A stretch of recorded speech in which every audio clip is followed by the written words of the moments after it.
Es Marcos, de Barcelona, pero podría ser cualquiera, en cualquier otra parte. Se va a encontrar con algo que ocurre cada día en oficinas y hogares de todo el mundo.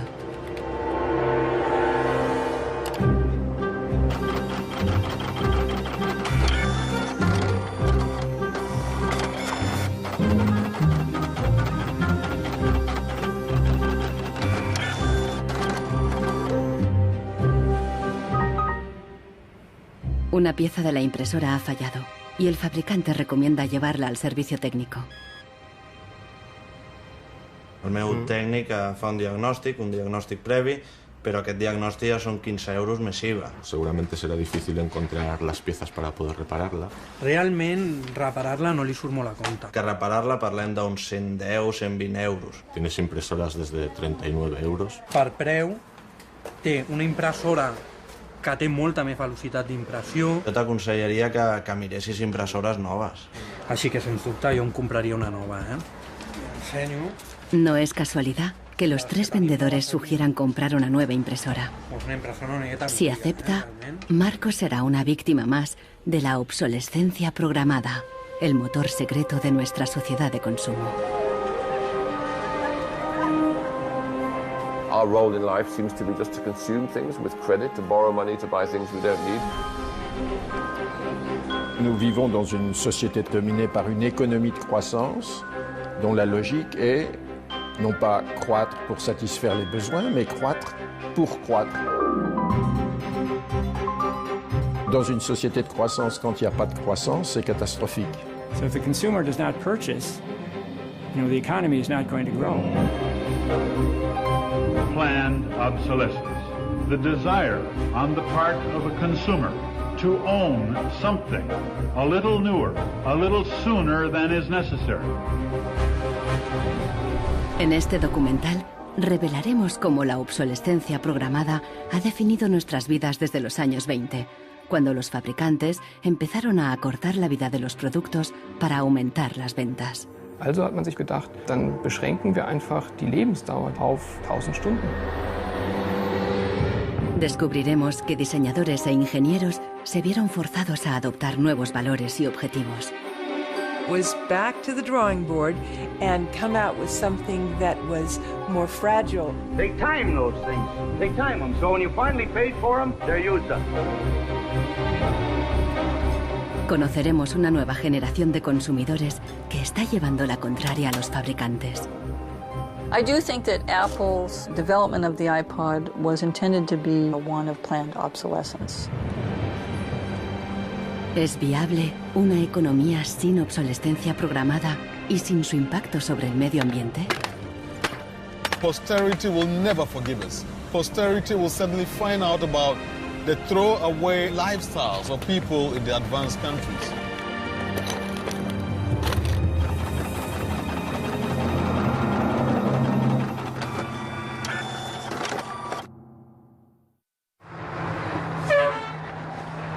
Welcome to Livermore, California, home of the longest burning light bulb in the world. My name's Lynn Owens, and I am chairman of the Light Bulb Committee. It was in 1972 when we discovered that the light bulb that was hanging in the fire station was a significant light bulb. We didn't have any idea at all how old it was until a newspaper man by the name of Mike Dunstan started doing research. He was still able to talk to some of the old volunteer firefighters who were in their 90s at that time and who verified that the light bulb had been burning continuously since 1901. 109 años y sigue sumando. La imagen de la bombilla está en internet 24 horas al día. De momento se han agotado ya 2 webcams y la bombilla va por la tercera.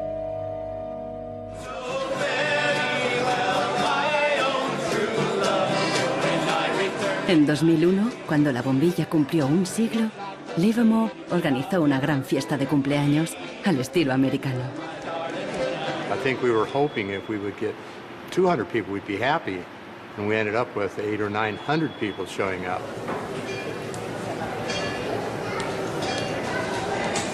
One nation, under God, indivisible, with liberty and justice. Do you think that anybody would sing happy birthday to a light bulb? Well, we didn't think they would, but they did. Happy birthday, dear light bulb. Happy birthday to you.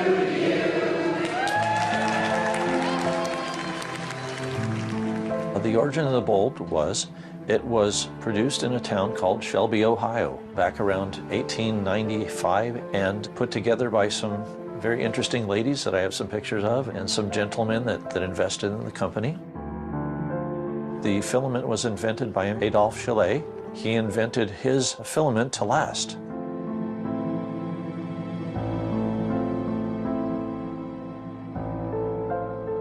Why does his filament last? I don't know. It's a secret that he made and that died with him. La fórmula para un filamento de larga duración no es el único misterio en la historia de las bombillas. Un secreto mucho mayor es cómo y por qué este humilde producto se convirtió en la primera víctima de la obsolescencia programada. Weihnachten 1924 war ein ganz besonderer Tag. In einem Hinterzimmer in Genf trafen sich einige Herren in Nadelstreifenanzügen, um einem geheimen Plan nachzugehen. Sie gründeten das erste weltweite Kartell, das sich zum Ziel setzte, die Glühbirnenproduktion der gesamten Länder zu kontrollieren und den Kuchen namens Weltmarkt unter sich aufzuteilen. Dieses Kartell hat den Namen Phoebus. Phoebus incluía a los principales fabricantes de bombillas de Europa y de Estados Unidos, e incluso de lejanas colonias en Asia y África. Das Ziel ist gewesen, Patente auszutauschen, die Produktion zu kontrollieren und vor allem aber den Verbraucher zu kontrollieren. Es ist umso besser für diese Firmen, wenn der Verbraucher regelmäßig Glühlampen kauft, und wenn die Glühlampen lange brennen, ist das ein ökonomischer Nachteil. En un principio, la meta de los fabricantes era una larga vida para sus bombillas. On October 21st, 1871, numerous experiments resulted in the production of a small unit lamp of comparatively enormous resistance. The filament being under conditions of great stability after the... En 1881, Edison puso a la venta su primera bombilla. Duraba 1500 horas. En 1924, cuando se fundó el cártel Phoebus, se anunciaban con orgullo 2500 horas de vida útil y los fabricantes destacaban la longevidad de sus bombillas. Also hat man sich bei Phoebus gedacht, dann beschränken wir einfach die Lebensdauer dieser einzelnen Glühbirnen auf 1000 Stunden.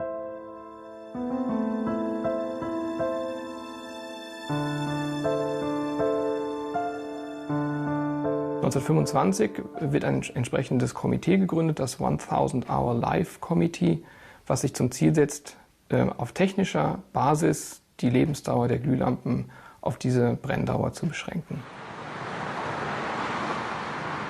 Más de 80 años después, Helmut Höge, un historiador de Berlín, encuentra pruebas de las actividades del comité ocultas entre los documentos internos de los miembros del cártel. Empresas como Philips en Holanda, Osram en Alemania y Lámparas Z en España.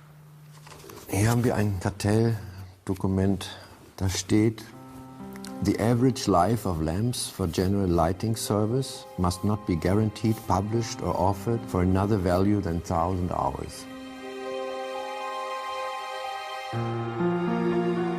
Presionados por el cártel, los fabricantes realizaron experimentos para crear una bombilla más frágil que cumpliera con la nueva norma de las 1000 horas.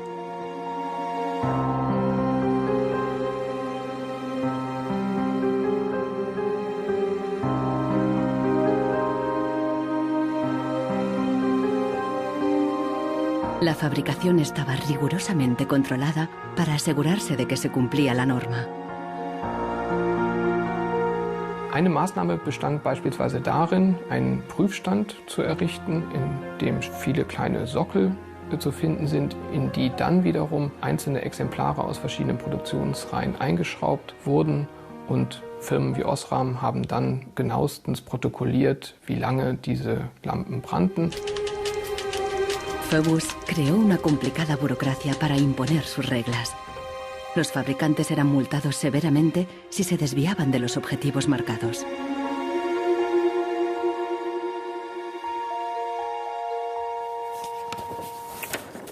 Hier haben wir eine Straftabelle aus dem Jahr 1929, die genau zeigt, wie viel Schweizer Franken Strafe für 1000 verkaufte Glühbirnen die Mitglieder des Kartells zahlen müssen, wenn die Lampen länger halten als zum Beispiel 1500 Stunden.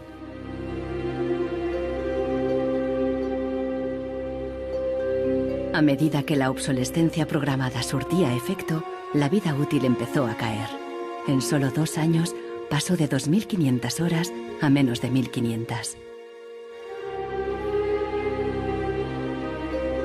En los años 40, el cártel ya había conseguido su objetivo. Una bombilla estándar duraba 1000 horas.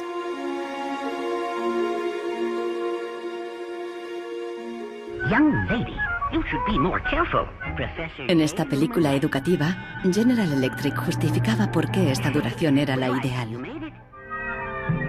Just look at that filament. How long a light bulb lasts depends largely on how hot the filament is burned. Samples from every factory are tested to make sure that they're as good as we want them to be. I can see how this was very tempting in 1932. I think at the time sustainability was actually substantially less of an issue because I don't think they looked at the planet as being one with finite amount of resources. They looked at it as from an abundance perspective.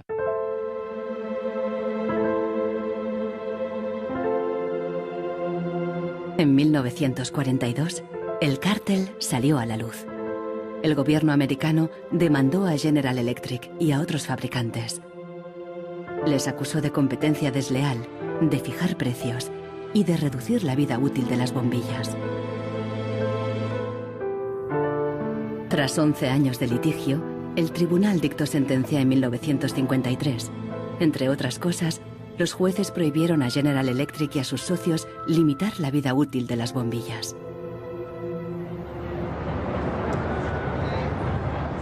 Pero en la práctica, la sentencia tuvo poco efecto y las bombillas continuaron durando 1000 horas.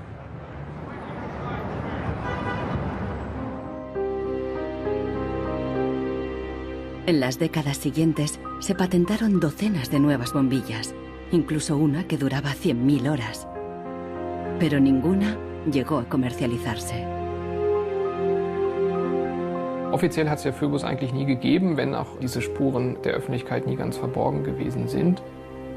Die Strategie dahinter ist, sich in bestimmten Zeitabständen immer wieder umzubenennen. Dann heißt es mal internationales Elektrizitätskartell, dann mal wieder irgendein anderer Name. Entscheidend ist, dass diese Idee als Institution natürlich weiter besteht. Ironically, the light bulb has always been a symbol for ideas and innovation, and yet it's one of the early and best examples of planned obsolescence. Nichols Fox vive en un lugar perdido en las montañas de Virginia. Aquí escribe sobre el impacto social de la tecnología y a veces se atreve con la poesía.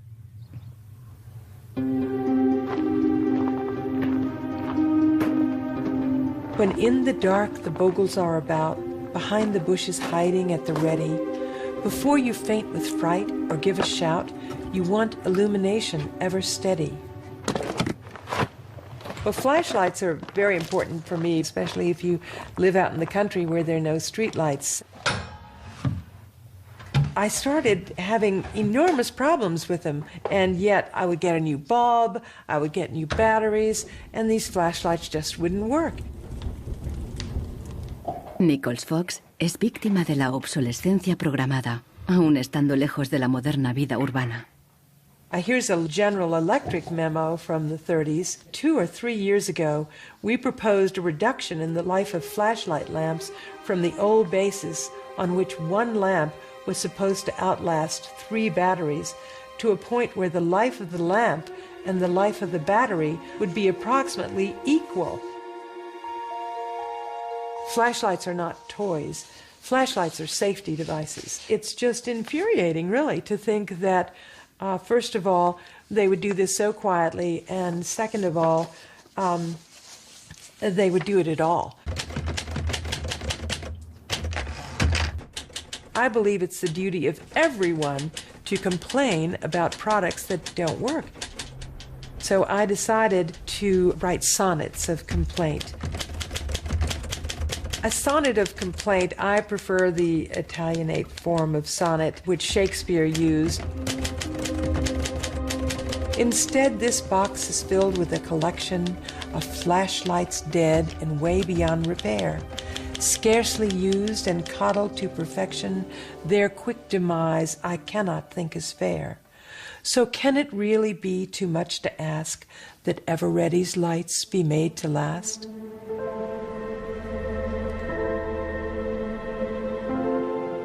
En Barcelona, Marcos ha ignorado el consejo de los vendedores de reemplazar la impresora. Está decidido a repararla, pero el manual ni tan solo menciona el problema. Buscando por los foros de internet, descubre que no está solo. Doncs hi ha molta gent als fòrums que té els mateixos problemes que jo, que té problemes a la impressora, no l'imprimeix, es bloqueja i no poden fer res. Pasa en varias marcas de impresoras. Ninguno de los cientos de mensajes ofrece una solución. Marcos está buscando una aguja en un pajar.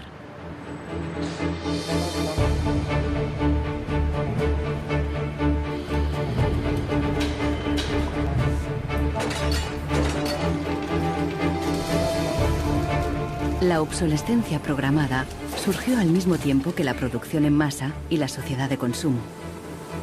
The whole issue with products being made to last less long is part of a whole pattern that began in the Industrial Revolution, when the new machines were producing goods so much more cheaply, which was a great thing for consumers, but consumers couldn't keep up with the machines. There was so much production. Con la producción en masa bajaron los precios y muchos productos fueron más asequibles.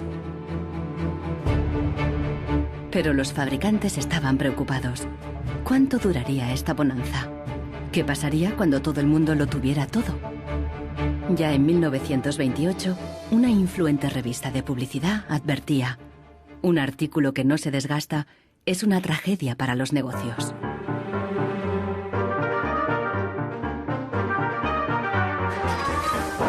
La tragedia afectó especialmente a Henry Ford, el padre de la producción en cadena. Para poner su modelo T al alcance del consumidor medio, Ford lo produjo en masa, a partir de un único diseño básico que ofrecía fiabilidad y durabilidad. It was this noisy, smelly, dirty Model T Ford that made women very unhappy, but the men treated like a piece of farm machinery. But it was the workhorse of America. La estrategia del modelo único fue un gran éxito, y a principios de los años 20, la mitad de los coches del mundo eran Ford T. Para superar a Ford, sus competidores de General Motors apostaron por una estrategia diferente, ideada por su presidente Alfred Sloan. En lugar de hacer el nuevo Chevrolet tan fiable y duradero como el modelo T, Sloan le dio un giro radical y fundamentalmente estético. Sloan put a new dress on it and gave a new lipstick and put it out on the market for slightly less than what the Ford Model T sold for. And because it was a prettier design than the Model T, it sold like hotcakes. So he realized that he didn't have to beat Ford at his engineering game. He could beat Ford at the design game. Sloan introdujo el concepto del modelo anual, con una sucesión de diferentes tamaños, formas y colores. Su objetivo era que los consumidores cambiaran de coche cada 3 años. La estrategia funcionó y las ventas de Ford cayeron porque los consumidores empezaron a ver el modelo T anticuado y obsoleto. En 1927, tras producir 15 millones de unidades, Ford retiró el modelo T del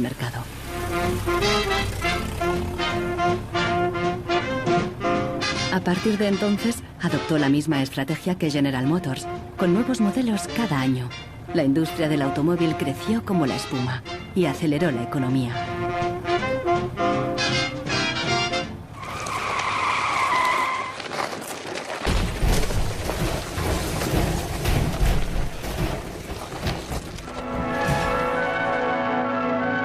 En 1929, la crisis de Wall Street frenó en seco la incipiente sociedad de consumo y llevó a los Estados Unidos a una profunda recesión económica. Unemployment reached staggering proportions. By 1933, 1/4 of our labor force was unemployed. Las colas ya no eran para comprar, sino para pedir trabajo y comida. En 1933, el presidente Roosevelt introdujo el New Deal, su programa para sacar al país de la Gran Depresión, a través de enormes inversiones en obras públicas. Good, sound men and women wanted to earn the help they got, to hold up their heads, to keep themselves from going rusty.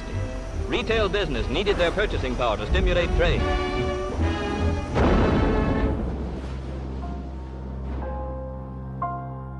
Pero no todo el mundo confiaba en el New Deal. Desde Nueva York llegó una propuesta radicalmente diferente.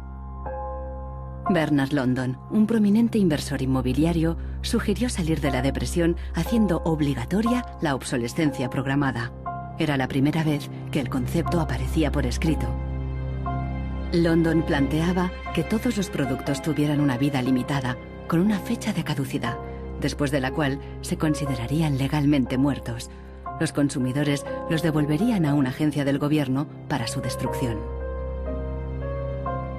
Quien se quedara un artículo después de caducado pagaría una multa. This forced expiration date would revive the consumerability and the need for more production of such consumer products as something great. I thought it was a great idea. Bernard London creía que con la obsolescencia programada obligatoria, las fábricas seguirían produciendo, la gente continuaría consumiendo y habría trabajo para todos. He was trying to achieve a balance between capital and labor where there would always be a market for new goods. So there would always be a need for labor and there would always be a reward for capital. Giles Slade está en Nueva York para saber más sobre la persona que hay detrás de la idea. London era judío y llegó a Estados Unidos desde Europa del Este a principios del siglo XX. Entró en el negocio inmobiliario y ganó millones con numerosos proyectos de construcción por todo Nueva York. He was a man who was inclined to make money. He was a capitalist. But he was also a man who was a philanthropist. He looked out for the good of his fellow man. Participó en muchos proyectos de beneficencia, especialmente en escuelas para niños judíos pobres. No queda claro si con la obsolescencia Bernard London pretendía maximizar los beneficios o bien ayudar a los parados. Giles Slade se pregunta sobre sus motivaciones personales y ha localizado a alguien que le conoció. I have a picture of Bernard London and You do? Well, I think so, and I wonder I don't believe I wonder it. if you'll be able to recognize him. He's there. Oh, in don't tell me which one he Okay, is. And okay. let's see. Oh, isn't that interesting? Yes, definitely intellectual looking. And you met Bernard London in 1933. When I after- was about 16, 17, my dad and mother had this big Cadillac car, which was the size of a Zeppelin. Mother was driving like a chauffeur. Dad was in the front, and Mr. and Mrs. London were in the back of the big limousine. Dad said that Mr. London should explain his philosophy to me. He's a very interesting man. And he just told me in a few words that that was his idea to reduce the depression. We were in an economic mess, worse than today even. He was obsessed with this idea. Like an artist is utterly obsessed with his paintings, you know. He actually whispered to me in the car, afraid that his theory might be too radical. De hecho, la idea de Bernard London pasó inadvertida y la obsolescencia obligatoria nunca se puso en práctica.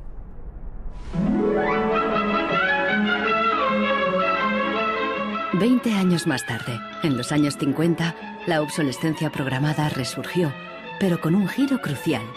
Ya no se trataba de obligar al consumidor, sino de seducirle. Planned obsolescence. The desire on the part of a consumer to own something a little newer, a little better, a little sooner than is necessary. We certainly in America and by Esta es la voz de Brooks Stevens, el apóstol de la obsolescencia programada en la América de la posguerra. Este elegante diseñador industrial creó desde electrodomésticos hasta coches y trenes, contando siempre con la obsolescencia programada. A tono con la época, los diseños de Brooks Stevens transmitían velocidad y modernidad. Hasta su casa era inusual. This is the home that my father designed and that I grew up in. When it was being built out in the suburbs, everybody thought it was going to be the new Greyhound bus station because it did not look like a traditional home. Here's a family photo of my father, myself, my two older brothers, my older sister, and my mother. Our home was always filled with the products he designed for his clients, like the Lawn Boy. So every few years we would get a new Lawn Boy mower. And my mother enjoyed cutting the grass herself. And to some degree, she would be doing some product testing, because if there were things that she didn't like about it, you know, he would hear about it.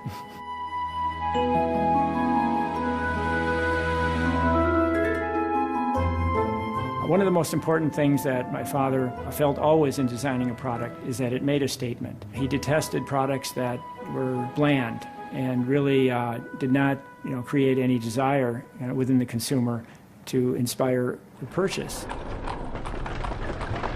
Unlike the European approach of the past, where they tried to make the very best product and make it last forever, meaning you bought such a fine suit of clothes that you were married in it and then buried in it, and never a chance to renew it, the approach in America is one of making the American consumer unhappy with the product that he has enjoyed the use of for a period, have him pass it on to the second-hand market, and obtain the newest product with the newest possible look. Brooks Stevens viajó por todos los Estados Unidos, promoviendo la obsolescencia programada en charlas y discursos. Sus ideas cuajaron y tuvieron un amplio eco.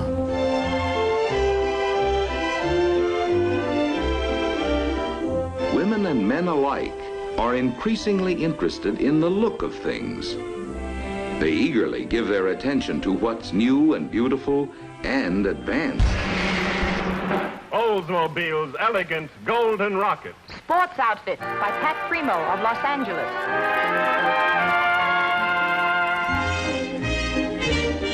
El diseño y el marketing seducían al consumidor para que deseara siempre el último modelo. My father never designed a product to intentionally fail or become obsolete for some functional reason in a short period of time. Planned obsolescence is absolutely at the consumer's discretion. No one is forcing the consumer to go into the store and purchase a product. They go in under their own free will. That's their choice.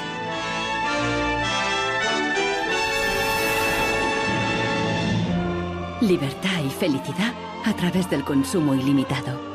El estilo de vida americano de los años 50 sentó las bases de la sociedad de consumo actual.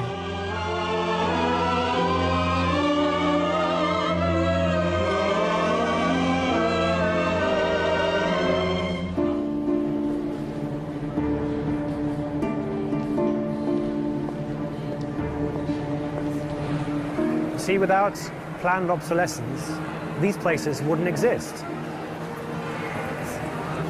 There wouldn't be any products, there wouldn't be any industry, there wouldn't be any designers, architects, there wouldn't be any salespeople, cleaners, there wouldn't be any security guards.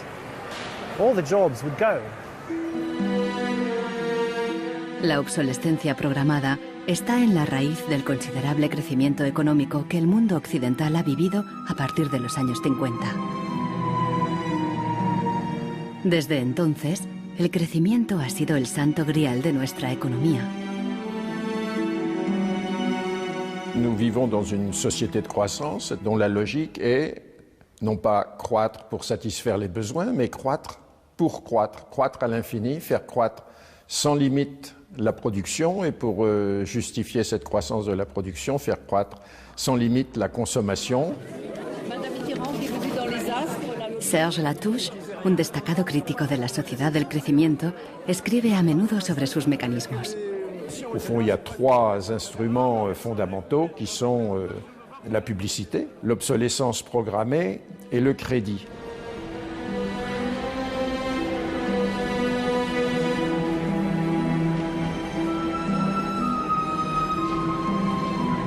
In the last generation or so, our role in life seems to be just to consume things with credit, to borrow money to buy things we don't need. That makes no real sense to me at all. Los críticos de la sociedad del crecimiento alertan de que no es sostenible a largo plazo, porque se basa en una contradicción flagrante. Celui qui croit qu'une croissance infinie est compatible avec une planète finie est soit un fou, soit un économiste. Le drame, c'est qu'au fond, nous sommes tous des économistes maintenant. Why is it that a new product is created every 3 minutes somewhere in the world? Is this necessary? I think a lot of people have realized that things need to change when they're being told by politicians to go shopping or to start consuming as the best way to restart the economy. On peut dire qu'avec la société de croissance, on est embarqué dans un bolide qui désormais manifestement n'a plus de pilote, qui va à toute allure et dont on peut prévoir le destin, qui est soit de se fracasser contre un mur, soit de sombrer dans un précipice.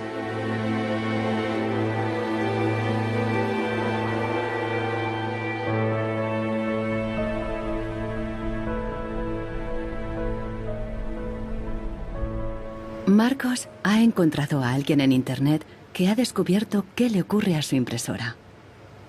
I tried to print a document and it said parts inside your printer require replacement, so I decided to do a little servicing of my own. Hello, Marcos. I got your message. Marcos ha contactado con el autor del video. How are you? I looked into it, and it turns out that there's a thing in the bottom of the printer called a waste ink reservoir. And the way inkjet printers work is they constantly have to clean the print heads, and they do that by squirting ink through them down a hole in the bottom of the printer into this great big sponge. There's just a preset time when it's squirted a certain number of drops down there that then the printer decides it's full of ink and won't function anymore. Mm-hmm. The justification is they don't want to put ink all over your desk. But I think the problem goes deeper than that. It's the way the technology works. It's just designed to fail.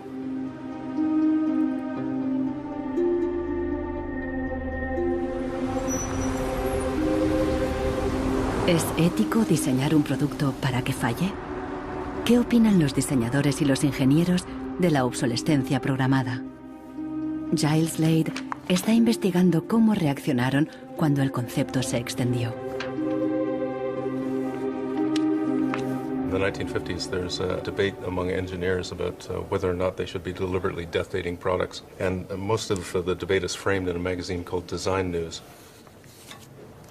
Las empresas querían que se acortara deliberadamente la vida útil de los productos mediante el diseño técnico.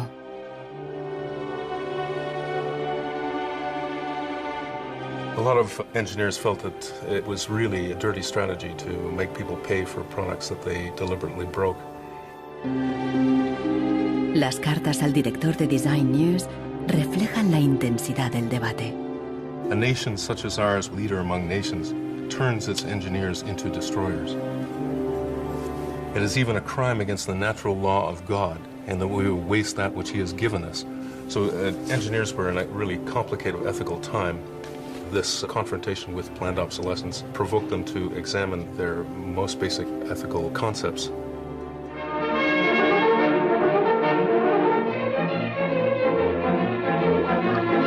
El dilema no se ventiló solo en las revistas de ingeniería. En un clásico del cine británico de 1951, un joven y emprendedor químico inventa un hilo que repele la suciedad y no se desgasta. El químico cree que ha conseguido un gran progreso.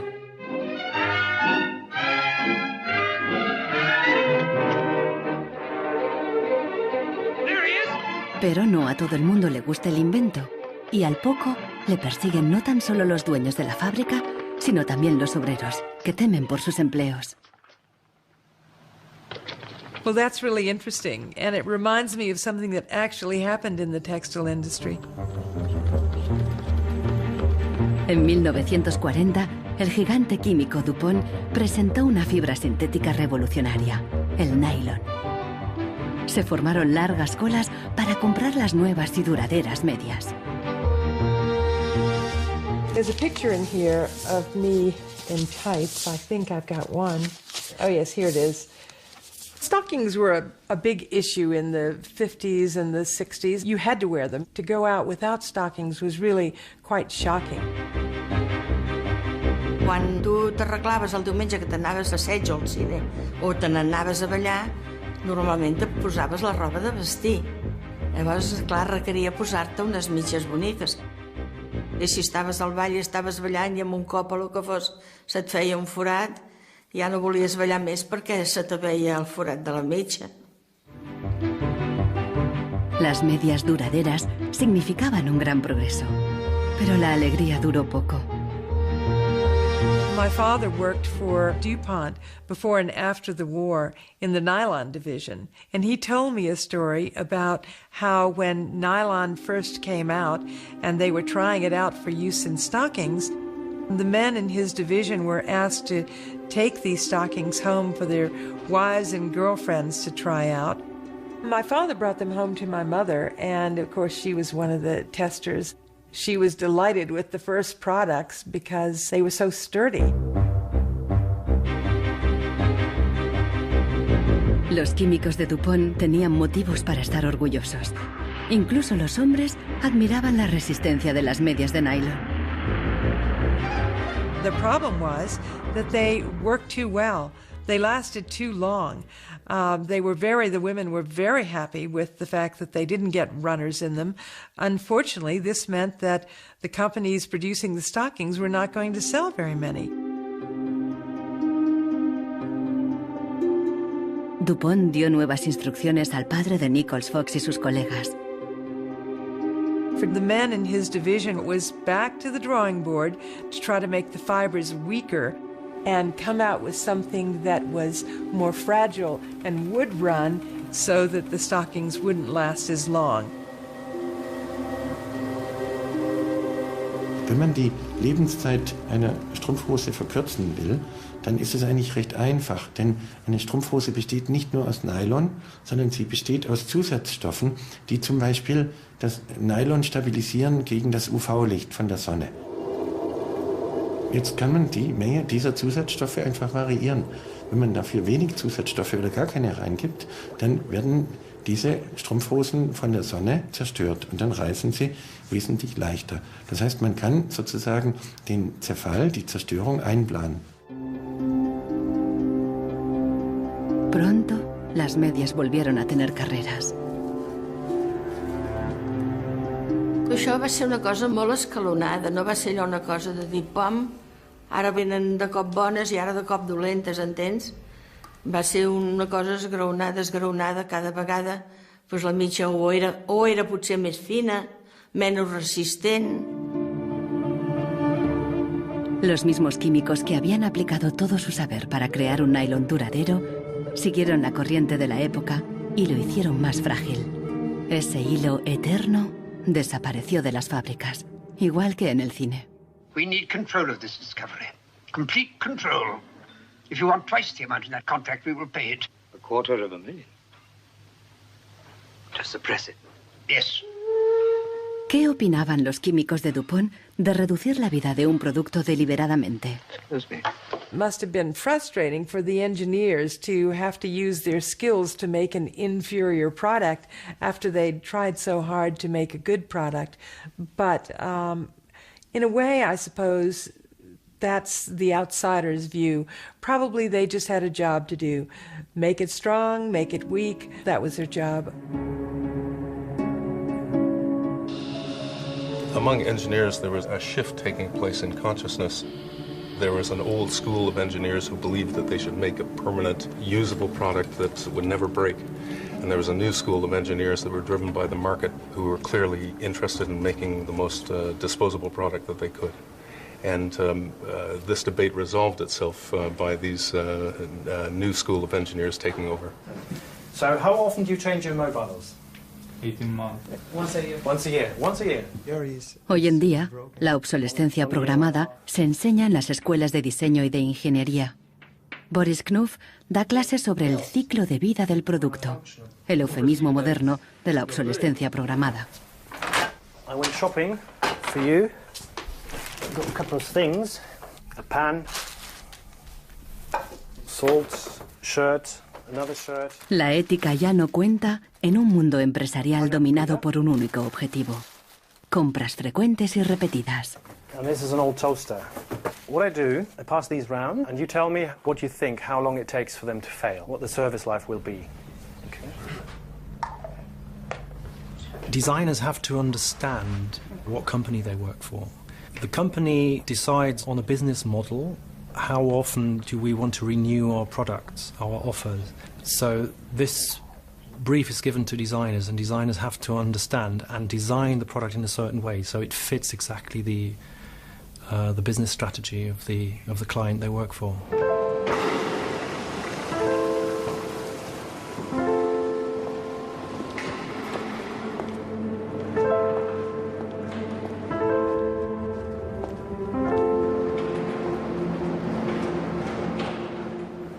Consultando manuales de instrucciones, Marcos se da cuenta de que los ingenieros determinan la vida útil de muchas impresoras al diseñarlas.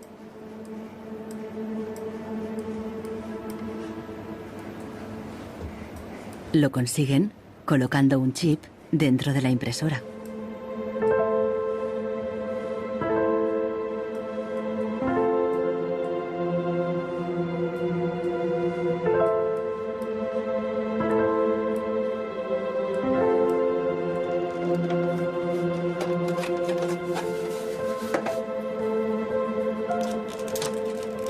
Hi ha trobat el xip, que és una EEPROM, que és un xip on es guarda una compta d'impressions.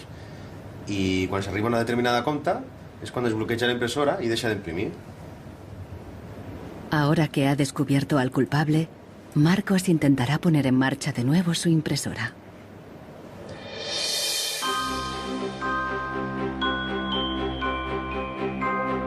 A finales de los años 50, los consumidores empezaron a cuestionar la obsolescencia programada y los trucos de los fabricantes.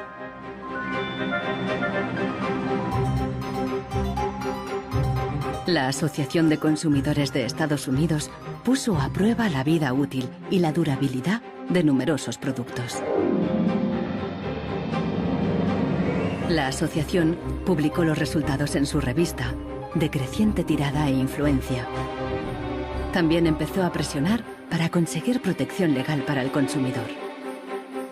20 años después, la asociación ganó una importante batalla contra la obsolescencia programada al promulgarse las primeras leyes sobre la garantía.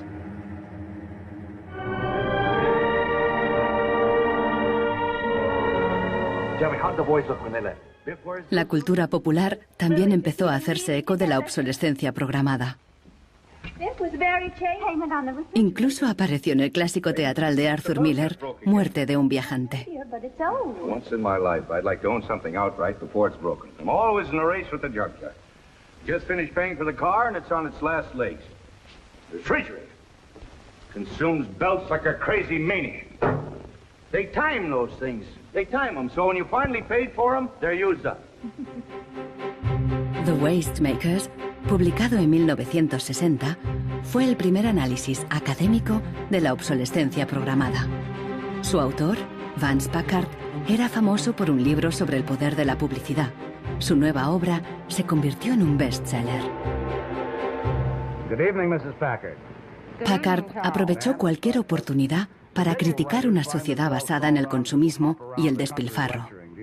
I have a feeling that we're in for some grim days ahead. I think the over-commercialization of American life is starting to change our American character in some ways that disturb me. I think we're becoming more self-indulgent as a people. And I think to some extent we're being encouraged to be more self-indulgent. Well, that's kind of a grim prophecy. Well, I wish I could be more cheerful. Los críticos de la sociedad de consumo vieron sus fallos, pero no se propusieron una alternativa radical, porque en aquella época ya existía una, al otro lado del telón de acero. A finales de los 50, en plena Guerra Fría, aún parecía posible la victoria del comunismo sobre el capitalismo como sistema político y económico.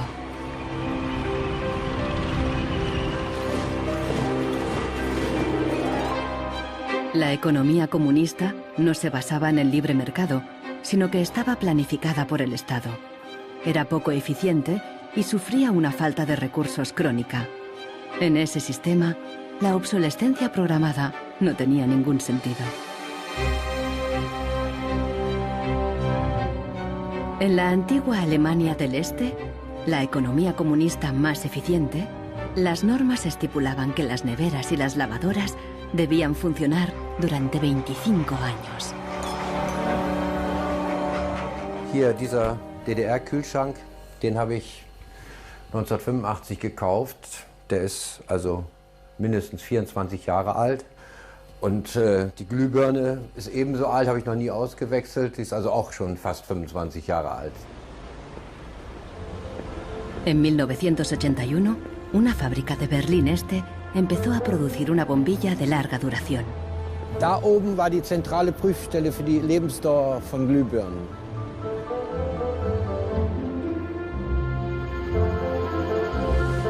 Los responsables de la fábrica presentaron la nueva bombilla en una feria internacional, en busca de compradores occidentales. Als die ostdeutschen Glühlampenhersteller 1981 diese langen Lebensdauerglühlampen auf der Hannoveraner Messe präsentierten, meinten ihre Westkollegen von Osram, ihr wollt euch wohl alle arbeitslos machen. Woraufhin die NAVA-Leute, Ingenieure, antworteten, nein, im Gegenteil, indem wir Ressourcen schonen und den Wolfram nicht verpulvern, behalten wir gerade unsere Arbeitsplätze. Los occidentales rechazaron la bombilla. En 1989 cayó el muro de Berlín. La fábrica cerró y la bombilla de larga duración dejó de producirse. Ahora solo se puede ver en exposiciones y museos.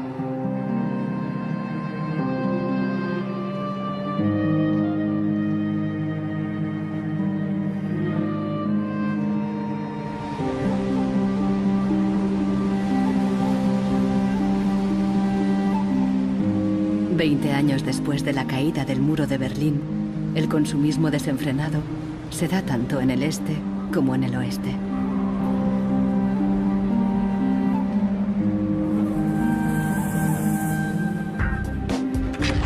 Con una diferencia. En la era de Internet, los consumidores están dispuestos a luchar contra la obsolescencia programada. So this is the studio. This is where we make all of our movies.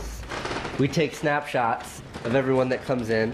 We use Polaroid film, which they stopped making. So it's like, this film's like a dinosaur, it's extinct. We're big VHS fans here, and what we do is we dub all movies from DVD to VHS, and then we catalog them.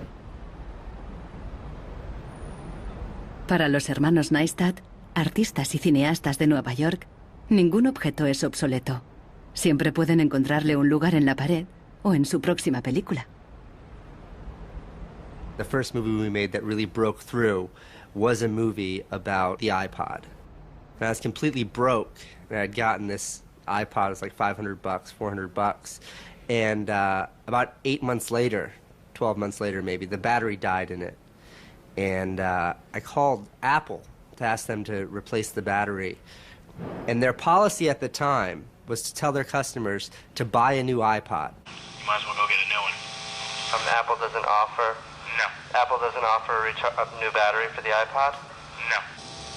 It wasn't that the battery died that was annoying, because in my Nokia cell phone, the battery dies, you buy a new battery. Even in my Apple laptop, when the battery would die, you replace the battery. But in the iPod, this expensive piece of hardware, when the battery died, you had to replace the entire unit. So it was my brother's idea to make a movie about just that. We went around with a stencil spray painting on every iPod advertisement we saw in town. iPod's unreplaceable battery lasts only 18 months.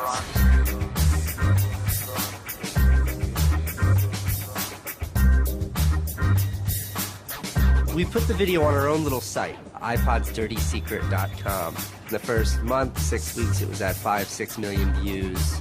And the site went absolutely bananas. Una abogada de San Francisco, Elizabeth Pritzker, oyó hablar del vídeo y decidió demandar a Apple por el tema de la batería del iPod. Medio siglo después del caso del cártel, la obsolescencia programada llegaba de nuevo a los tribunales. When we brought this litigation, this was 2 years after the iPod was introduced, Apple had sold about 3 million iPods nationwide in the United States. Buena parte de esos iPods tenían problemas con la batería y sus propietarios estaban dispuestos a ir a los tribunales. Igual que el vídeo de los hermanos Neistat, la idea de una demanda se extendió por Internet y captó la atención de miles de afectados.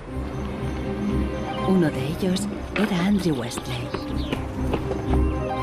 I'm a music-oriented person, and my iPod is an extension of my being. I bought it actually to hold my music while I traveled transcontinental, and I think on the first flight between San Francisco and New York, if I'm remembering it correctly, the battery had drained before we actually took off on the runway. We selected from amongst the consumers who had called us individuals who would serve as representatives in a class action. A class action is really a device that's fairly unique to the United States, where a small group of people stands in the shoes of a large group to bring one claim before a court. My role in that case was as class representative on behalf of thousands, maybe tens of thousands of people. The case came to be known as Westley versus Apple. When my friends and family learned that this was a major case, they thought I was, becoming a radical. Here I am going to sue, I was the next Erin Brockovich. En diciembre de 2003, Elizabeth Pritzker presentó la querella ante el Tribunal del Condado de San Mateo, a un tiro de piedra de la sede central de Apple. We asked Apple for a number of technical documents regarding the battery life in the iPod, and we received a lot of technical data about the battery design, about the testing of the battery, and learned through that discovery that the type of the lithium battery that was contained within this iPod was designed, by design, to really only have a short period of life.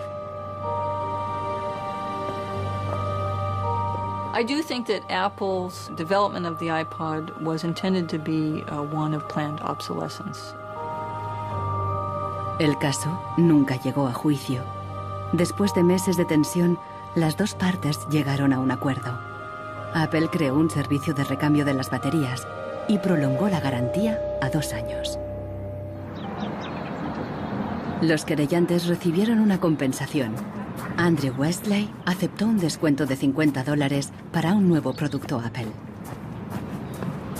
They retained me as a customer. I bought an expensive laptop, and so I couldn't help but think that in the end, really, the benefit of my specific settlement really was Apple's benefit. One thing that really bothers me personally is that Apple really promotes itself as a young, hip, forward-thinking company, and for a company like that not to have a good environmental policy that allows consumers to return products for proper recycling and disposal really is really counterintuitive and counter to their message.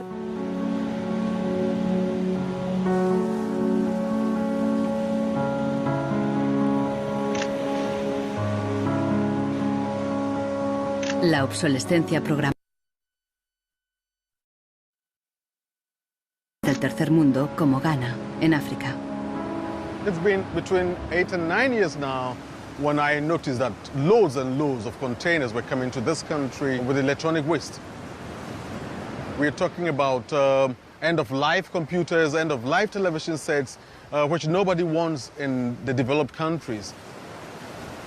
Un tratado internacional prohíbe enviar residuos electrónicos al tercer mundo. Pero los mercaderes usan un simple truco: declararlos productos de segunda mano. They pack the very good electronic items, usually 10 out of a 40-footer container, in front, and the rest, which is simply junk, behind. So once the custom officials open a container, you think it's loaded with very good electronic items that are functional and would work almost forever.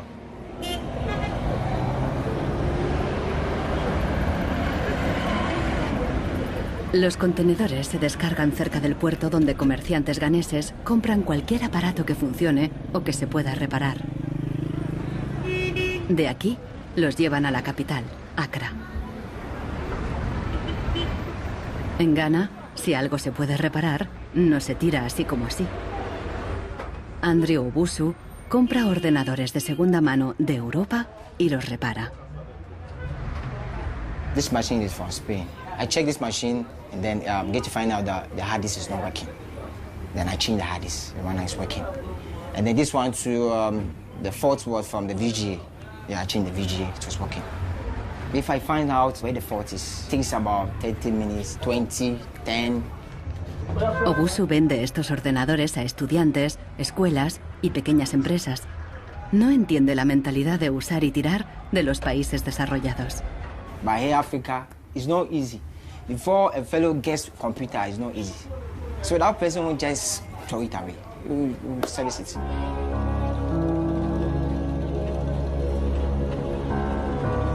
Pero más del 80% de los residuos electrónicos que llegan a Ghana no se pueden reparar y acaban abandonados en vertederos por todo el país. We are at the dump site here in Agbogloshi. In the past, we had this beautiful river called Odor River, that meandered its way through this area. It was teeming in the past. It had so much fish. So we actually attended a school not very far away from here. So we'd come play football and hang around the river. The fishermen would organize boat rides, I remember very well. But now it's all finished, it's all gone. And that makes me really, really sad. And it makes me angry. Hoy en día, aquí no hay niños jugando después de clase. En su lugar, jóvenes de familias pobres vienen a buscar chatarra. Queman la funda de plástico de los cables para obtener el metal que llevan dentro.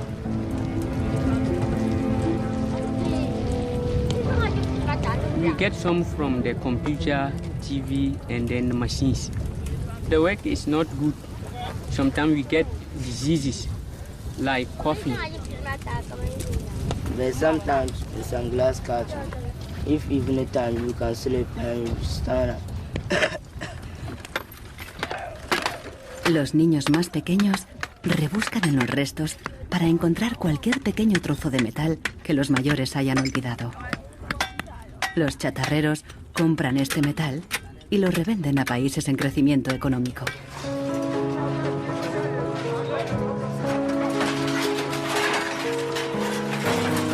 Actualmente, sus clientes principales son Dubái y China.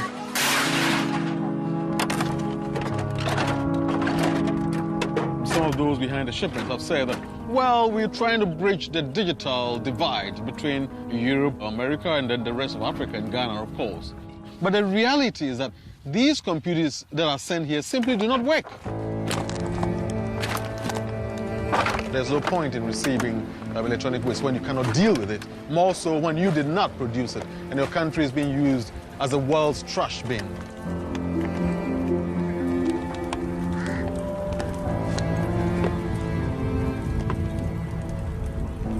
The trash that for so long in the industrial age has been hidden from view is now coming into our lives and we can actually no longer easily avoid it. The waste economy is reaching its last legs because they don't physically have anywhere else to put the waste. Planned obsolescence, what I understand of it is it has been driven because there are economical incentives to do so. It is more interesting for a company to build a product that doesn't last longer than 3 years or 1,000 hours, because then it can sell more products. I think in the course of time, we've come to realize that the planet that we're living on cannot sustain that forever. There's a limit to natural resources, and there's a limit to energy resources that we have. Posterity will never forgive us. Posterity will suddenly find out about the throwaway attitudes, the throwaway lifestyles of people in the advanced countries. Gente de todo el mundo ha empezado a actuar contra la obsolescencia programada. Mike Anane lucha desde el final de la cadena. Ha empezado recopilando información. This is where I keep the e-waste that have asset tags or property tags. This says Amu Center Nordvest Zeeland. It's from Denmark. This is from Germany, sent here simply to be dumped. Westminster College, Leeds City Council, also in the UK. This is from Italy. Apple should know better. It's a company that claims to be so green. There's a lot of Apple products that are being dumped here. I have a database that contains the asset tags, the contact addresses, telephone numbers of the companies that owned the electronic waste that have been dumped in Ghana. Mike piensa convertir esta información en pruebas para una denuncia ante un tribunal. We need to take some action, some punitive measure. We need to sue people so they stop dumping e-waste in Ghana. We have in the United States several models of legislation that I think could be adapted in this area. We have, for example, the Clean Air Act, the Clean Water Act. That type of legislation easily could be adapted to the electronic or manufacturing process, where you are requiring manufacturers who produce products to ensure that they are disposed of in a way that is environmentally friendly. I think that we've got to stay on top of it. We've got to absolutely band together. We've got to use the internet, we've got to blog about it, and we've got to band together the strength in numbers, and that's the only way to change it.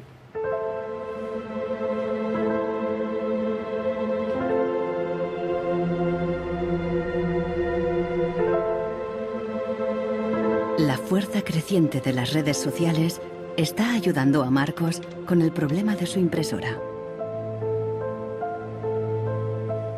Ha encontrado la aguja en el pajar, en Rusia. Una web parece ofrecer un software gratuito para impresoras con un chip contador. El programador se ha tomado la molestia de explicar su motivación personal. Stops printing and says some cryptic message. What parts inside your printer require service maintenance. This happens due to a bad construction.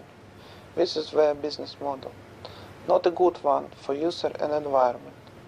So I looked and found a way to make user-friendly software to allow active users a reset an input counter. Marcos no sabe qué puede pasar, pero decide bajarse el software de todos modos. Desde un pequeño pueblo en Francia, John Zácara lucha contra la obsolescencia programada, ayudando a gente de todo el mundo a compartir ideas de negocio y de diseño. In all poorer countries, things are repaired automatically. The notion you throw a product away just because it breaks for some reason is completely unknowable and unthinkable, actually, to somebody in the south. In India, there's an actual word, jugaad, to describe this tradition of being able to fix things pretty much regardless of the complexity of it.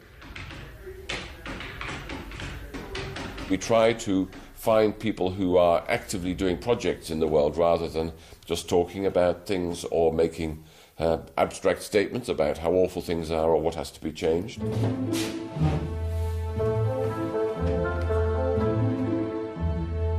Uno de ellos es Warner Phillips, descendiente de la dinastía de los fabricantes de bombillas. I remember my grandfather taking me to one of the Philips factories in Eindhoven to show me how light bulbs were mass manufactured in factories, which is very, very cool. Casi un siglo después del cártel de la bombilla, Warner Phillips sigue la tradición familiar, pero con una perspectiva diferente. Fabrica una bombilla LED que dura 25 años. That means that you can use the same materials once in 25 years rather than once every year. That means that you don't have to transport the product every year, but only once in 25 years. Para él, no es contradictorio fabricar productos de larga duración y dirigir un negocio rentable. It's not like there's a green world and there is a business world. I think business and sustainability go hand in hand. It's actually the best basis to build a business on. And the only really real way to do that, I believe, is to factor in the true cost of the resources that have been used, but you also look at the energy consumption. You also look at the indirect energy consumption of transportation. Si on faisait vraiment payer aux transporteurs le coût réel du transport, sans parler du fait que le pétrole est une ressource non renouvelable et pour lequel on n'a pas vraiment de substitut, je dirais que le prix du transport devrait être multiplié par 20 ou 30. Avec un prix du kilomètre transporté multiplié par 20 ou 30, ça changerait beaucoup de choses.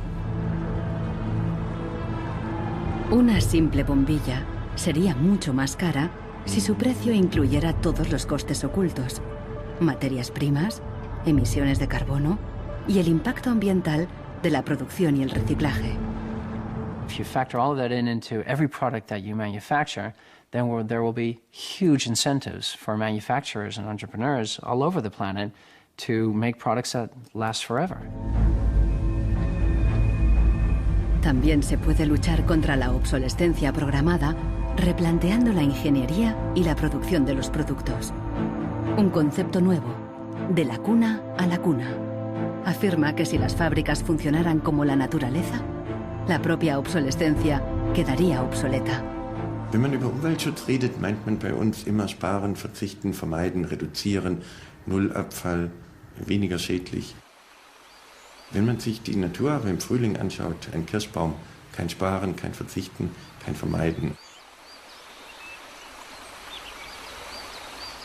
El ciclo natural produce en abundancia, pero las flores caídas y las hojas secas no son residuos, sino nutrientes para otros organismos. Die Natur kennt keine Abfälle, sondern sie kennt nur Nährstoffe. Braungart cree que la industria puede imitar el ciclo virtuoso de la naturaleza y lo demostró al rediseñar el proceso de producción de una fábrica textil suiza. Wenn man zum Beispiel so einen Stoff hat, dazu ein Sofa damit bezieht oder ein Stuhl, dann sind die Zuschnitte, was man abschneidet, so giftig, dass es als Sondermüll entsorgt werden muss. Braungart descubrió que la fábrica usaba, por inercia, cientos de tintes y productos químicos altamente tóxicos. Para fabricar los nuevos tejidos, Braungart y su equipo redujeron la lista a solo 36 sustancias, todas biodegradables. Wir suchen jetzt alle Zutaten raus, dass man sie auch essen könnte. Das heißt, Sie können die klein schneiden und in Müsli packen, wenn Sie wollen. Braungart cree que el concepto de la cuna a la cuna es aplicable a cualquier proceso industrial. Wir können alles nochmal neu erfinden, so dass es entweder biologisch nützlich ist oder technisch nützlich ist. Wenn man eine Müllgesellschaft hat, ist jedes kurzlebige Produkt natürlich ein Müllproblem. Wenn es aber eine Gesellschaft ist, die Nährstoffe macht, ist jedes kurzlebige Produkt wieder eine Chance, etwas Neues zu machen. Para los críticos más radicales de la obsolescencia programada, no basta con reformar los procesos productivos. Quieren replantear nuestra economía y nuestros valores. C'est une vraie révolution. C'est d'abord une révolution culturelle, parce que c'est un changement de paradigme, c'est un changement de mentalité. Esta revolución se llama decrecimiento. Al igual que Brooks Stevens en los años 50, Serge Latouche viaja de charla en charla, pero él propone abandonar totalmente el crecimiento. La décroissance, c'est un slogan provocateur qui a pour fonction de rompre avec le discours un peu euphorisant de la croissance possible, infinie, soutenable, et donc pour marquer la nécessité de changer de logique, de sortir de cette logique de la démesure. L'essentiel du programme, en quelque sorte de la décroissance, tient en un mot réduire. Réduire notre empreinte écologique, réduire nos gaspillages, notre surproduction, notre surconsommation. Réduisant la consommation, en réduisant la production, mais en libérant du temps libre, on peut développer d'autres formes de richesse qui ont l'avantage de ne pas s'épuiser quand on les consomme, comme l'amitié, le savoir. We increasingly rely on objects to give us a sense of self-esteem and identity. It's partly the consequence of the breakdown of things that used to give us identity, like membership of a community or relationship to the land, or all sorts of soft and social things which have been replaced by consumerism. Si le bonheur dépendait du niveau de consommation, on devrait être dans la félicité absolue, parce que nous consommons 26 fois plus que du temps de Marx, mais toutes les enquêtes montrent que les gens ne sont pas 20 fois plus heureux, peut-être même qu'il y a une relation inverse au-delà d'un certain seuil, entre la croissance de la consommation et la croissance du sentiment de bonheur, parce que le bonheur est toujours quelque chose de subjectif, évidemment. Los críticos del decrecimiento temen que destruirá la economía y nos llevará de vuelta a la edad de piedra.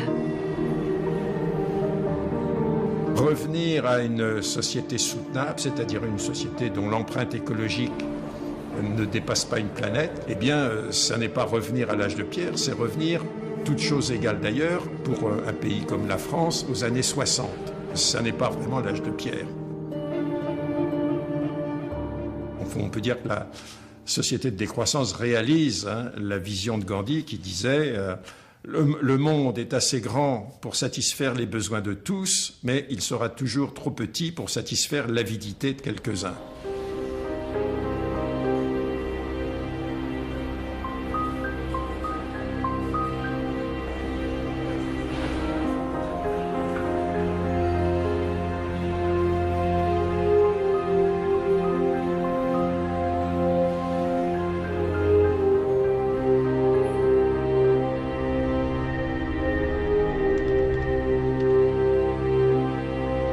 Marcos está instalando el freeware ruso en su ordenador.